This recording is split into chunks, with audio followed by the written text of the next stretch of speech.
বিসমিল্লাহির রহমানির রহিম।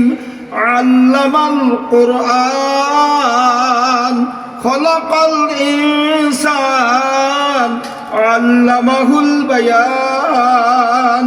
রব্বুল ইজ্জত আল জালাল ফরমান, তোমাদেরকে সৃষ্টি করেছি।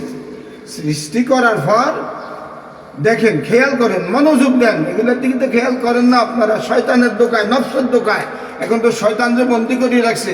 যারা মানুষ রূপী শয়তান, তারা কোরআনের অপমান করে, মূল্যায়ন দেয় না, কোরআন ফাঁক থেকে আমল করে না, আল্লাহ ফাঁককে ভয় করে না। নাউযু বিল্লাহি মিন যালিক। আল্লামাল কোরআন, কোরআন শিক্ষা দিয়েছি।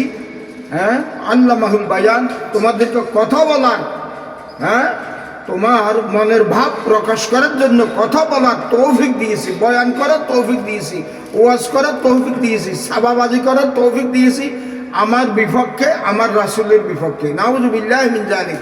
আল্লাহর পক্ষে তোমার আওয়াজ বের হবে জবান দিয়ে, আল্লাহর পক্ষে তোমার নজর কাজে লাগবে, ব্যবহার করবা। সুবহানাল্লাহ।